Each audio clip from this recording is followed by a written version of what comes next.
we go back to the start for the Princess Grace Challenge Cup. This is the race for Open Women's Quadruple Sculls. Get ready, please. And once again, we see a match between a British squad crew and a British club crew.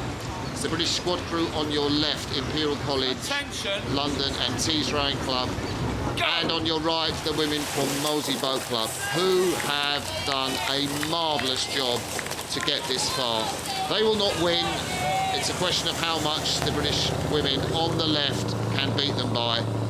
In one sense, it's a mismatch. In another sense, it's marvellous to see the strength of a club like Molesey with these four women, heroic really, going up against the might of the British women's squad, Sarah.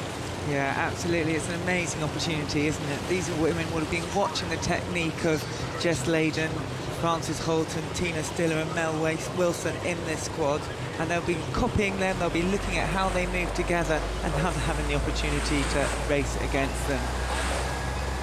So, it's the final of the Princess Grace Challenge Cup for women's quadruple sculls. And the thing about quadruple sculls, each athlete has 2 blades each, and we've seen the junior women's quadruple sculls earlier and just seen how strong women's sculling is in this country. And on the left of your picture is the stroke of the Molesey 8, Gabby Rodriguez, and her coach, Phil Bourguignon, the Aussie, said she is the all-round tough competitor. Apart from when her mother sadly died, she has not missed a single session the whole year. That's the girl on the right we're looking at, Gabby Rodriguez, leading the Molesey quad.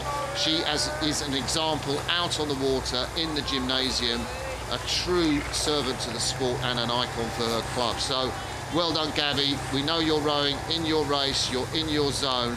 Stay in there. Yeah, absolutely. And rowing is a sport that rewards hard work, doesn't it, Martin? The more times you're able to get out in the water, the more times you're able to push your body in the gym, the faster you'll get.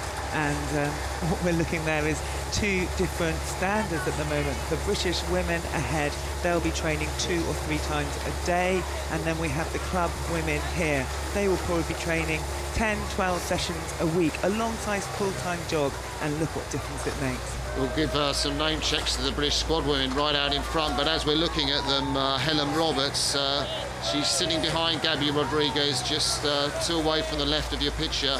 She came down to Molesey Boat Club from Cardiff University and has really been great to that programme, the strongest woman in that Molesey boat. But you can see the women in black on the left of your screen, or you could have done, but there is the very distinctive singlets of the British women. Mel Wilson with that Imperial College Sport Imperial singlet that the British sculler is wearing. She's on the left of your picture as the drone flies over. Christina Stiller, she's the woman from Tees Rowing Club, come into the British quadruple scull, and we'll get a closer look at them in a moment, Sarah. And I know you know far more about these women than me, but there we wait. There's the big gap between the British women and the women from Molesey Boat Club. They will get a massive roar as they come past Remenham Club, which is the club that Molesey, Twickenham, Kingston, and I can't remember, my apologies, clubs of all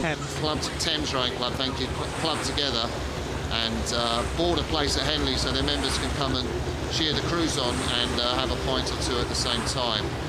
We haven't quite got to that stage in the race. Look at this, we've got Mel Wilson there, trained as a doctor now. Now she's able to commit fully to her training. You can see her in that quad. Tina Stiller, she was our spare during Beijing. She's done such service to the sport, and now she's up there in her boat, having come back from injury, and we're going to see them looking to qualify this quad later on the season. And when we look there now, look at that gap, Martin. Yeah, and so we look at the British women's quads. I mean, one of the brightest stars in British women's rowing is the woman on the left of your picture, Jess Layden. She's rowing here for Leander Club, but as we said in commentary yesterday, she hails from the northwest of England, the good folk of Hollingworth Lake up near Rochdale. There's Mel Wilson, fantastic servant of Sport Imperial Club, brilliant single sculler too. Christina Stiller, the big tall woman, really coming into her own this year. Fran Horton, the veteran, what a servant she's been to the sport. And Jess Leyden, junior world champion, the first ever at the junior world championships for Britain in the single sculls. And many people think that Jess Leyden might be a partner for Kath Granger possibly next year if she can get past Vicky Thornley. I know that's a big ask. I know they've tried Jess Leyden, that's the woman closest to you with the blonde hair streaming around her shoulders, but it's tough to get past Vicky Thornley, isn't it? Yeah, absolutely. Vicky Thornley and Catherine Granger not racing at this regatta. There's no event for their boats class, which is a double, 2 people, 4 oars.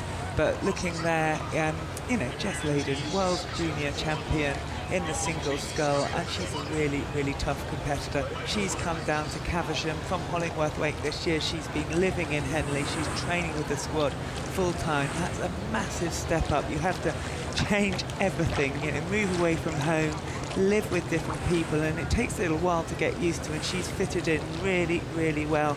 And you see her here stroking this quad. Great to see Frances Horton back in there. Bev Bodford's been racing with these girls earlier this season. We'll see Beth in the single in Lucerne, but look at them now. They've done their work and they are just putting those strokes out there. They're pushing those strokes out here, and just to give you some sense of where the British women's quad lie, they had a good European Championships, but they weren't in the final of the Varese World Cup just 2 weeks ago. You had New Zealand, China, Germany, great USA quad, Poland and Australia, and it's really important that these women get a good race here because they want to be in the final with Olympic qualification coming up of the Lucerne Regatta in 2 weeks' time. And you know, it's a big, big ask for them to do that. They're a new crew, and people watching might remember that quad of Catherine Granger and Fran Horton, Annie Vernon, and in the Beijing Olympics, and you know, think, well, British women's quad sculling is at the top of the world, but not anymore. Yeah, Debbie Flood, the last person in that quad. We saw her race earlier at the regatta in a Leander quad. She's now doing her bit to bring up new talent. But look at this, the distance here is very, very good, but this quad know when they step onto the international scene, they're going to have to make a step up from the speed that they have had to date. There's only 5 places for women's quad that can qualify for 2016. They qualify later on in France at the World Championships.